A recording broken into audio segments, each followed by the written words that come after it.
Bela dit Paramount Chief, Ruot Santo Apire,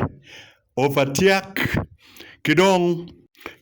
La Lupcore, Ruot Oga John Obira of Labon Kochamida, Kidong Ruot Casimiro Ongom, Maakiteke Meagago, Kidong Ben Wiape Will, Metuaro Motaro, Madit Ekom Ruot Mamekwa Me Palabek, Man Ruot Apera. Me Rio me palabek. Dong lutua antin atiki lok mapigi tegu ma mironi wanyamu kachiel kiwun machalo ludiro ruodi mamegwa kilwa kokoduju matie i Acholi. Dong ludiro wa kiwar madit anamira wechiwo gatini luen food peutum. Luen mawachako ni food peutum. It is not yet uru futkare peoromo me kwer kwe ki me bed ki yom chwiny. Lweny madit magidon dada ene yedong wati ka donyo iye ichawani. Ikare mapol ana wajo bot huni lweny pa revolutionaries. Unyo revolution war cannot be done in one day. A revolution is a process. Dong lu dir ruodiwa kachiel kidano oduju nyolwak duju mati loba choli amira wachi watini lweny ma udong kombedini lweny ma miro rieko kediro lweny eni dong miro kigo ki utep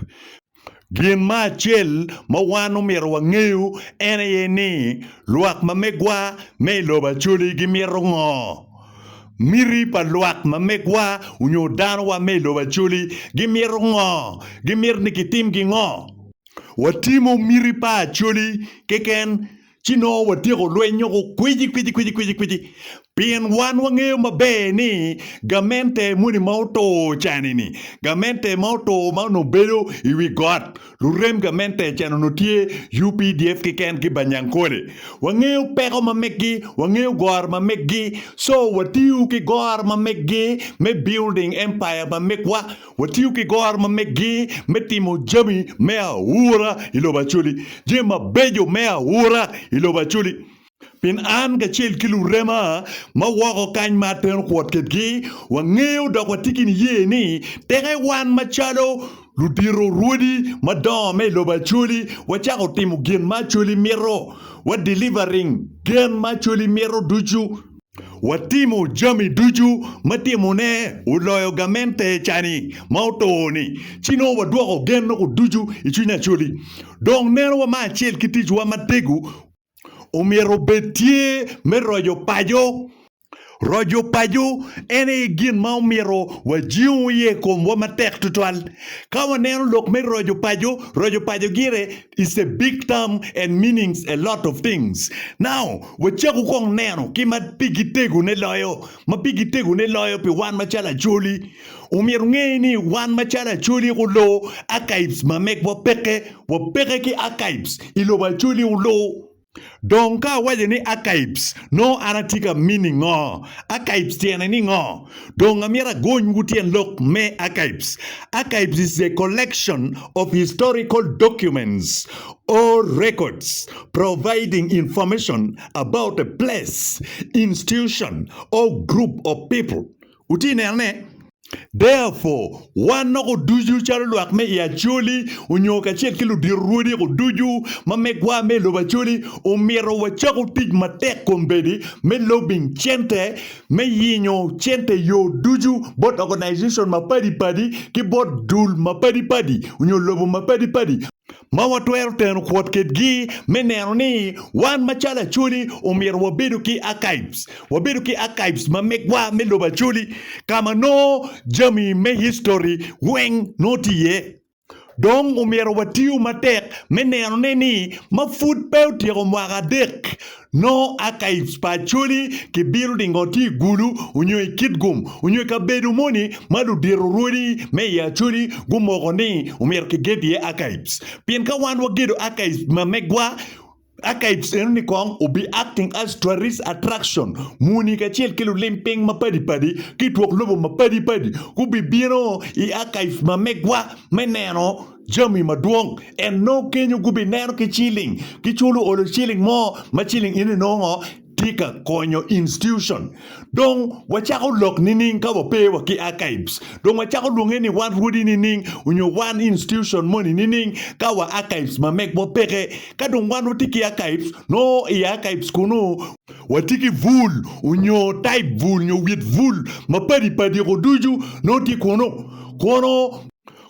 vul me miero bola bul me mi la raga awalgi me goy la raga kono tongi ka chiel ki kwot gi maki miel kere ki miel utole ki jemi duju mete kwaro no tie ya kaibs kono bila unyo tai bila mapadi no tie kono atayas ka chiel ki regalias ki jemi mugu mapol loko weng no tie I archives kono Jami mete kwaro ko duju ka chiel ki jami me history ma padi ko weng umir wan macharo ludiro me ya chuli ka chiel ki lwa ko duju me ya chuli umir wanero ni jami wa mete kwaro nyo mengo weng tie in that archives kidong umir uti matek ludir rudi wa watero kwot meneno ni cultural center palobo acholi umir betie wabedu ke cultural center pa Acholi ngwamo olo maromo eka zabij unyo eka zabichil mano I cultural center kenyu jemi mapol no time ye and that cultural center ke twero paone me venue metimu venue gi mapadi no chilling hini weng donyo I account pakara I cultural center enundi bene ene ye kama no lutino achuli mapadi magi miero no fonyo miel achuli mokiken gitwero fonyo miel mamegi ki I cultural center mameki activities muken malupe kiteke nyogi ke kwaro wenki timo no in that cultural center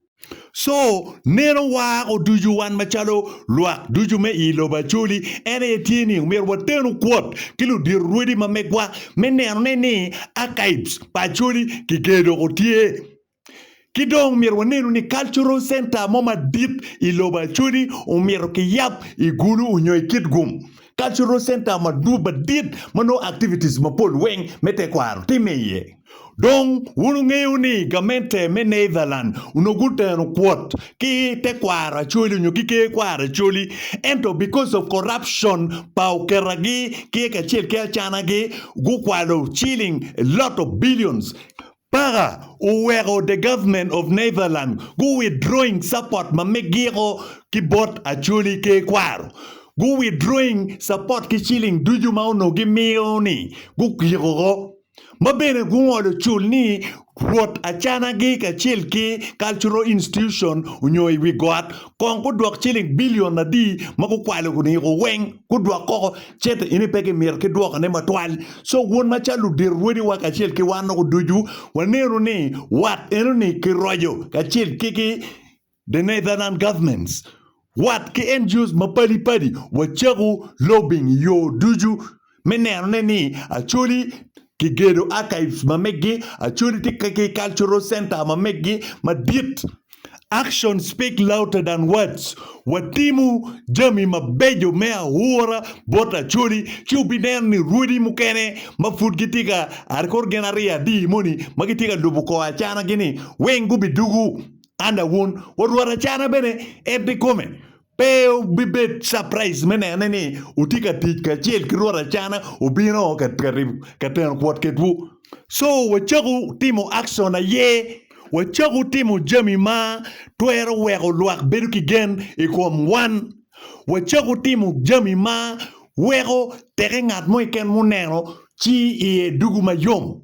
waroju gen ichunya chuli waroju gen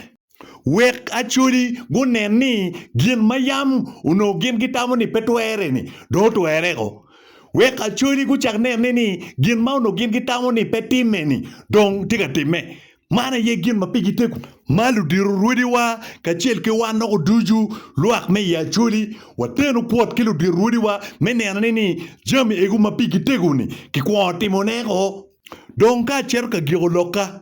Amiro aduok foit madir total borwot Casimiro kachiel kelo dirudi mokene uduju ma pol kare gubedo ka wot gubino imedia kamio foin bodluak ka guiding luak kamio hope bodluak So uti matek menene ni hope in mauti katimone bot luaki uchope uti matek menene ni cheke ini mumuti ka cheke bot luak umiro neni uti yogo iye kidong amira kwany kare man me wajati kamaleng ni lutina chuli magitie lobulaya gitiki chilling maduong gitiki connection maduong adada ento guru enyugen nogo gitika yinyo ne jui di cheng wakidi wo achuli mani mawatwero geno ne weku konywa ki rojo di kala achuli mapol tie maguru enyugen nogo pini gubedo ka chwalo chilling mapol gang ento kibedo ka misusing ngogo peki bedo ka tikere mabe pole ki kwalo giro ki diverting metimo jami mukene. Therefore, donyo papara Mount Chief mamegwa charo ruot apire santo kachil ki executive mamege kau no twero yo gen ichunya chuli twero miyo gen ichuny lutena chuli mapol chiu no royo gang ki royo payo achuli peo bichwaro kare malach. Therefore, uti matek me royo gen uti matek me dwaro gen ikom cultural institutions. Alogo man noko duju pekaka choli, alogo man noko duju pekaka luo, rot luba ugoku.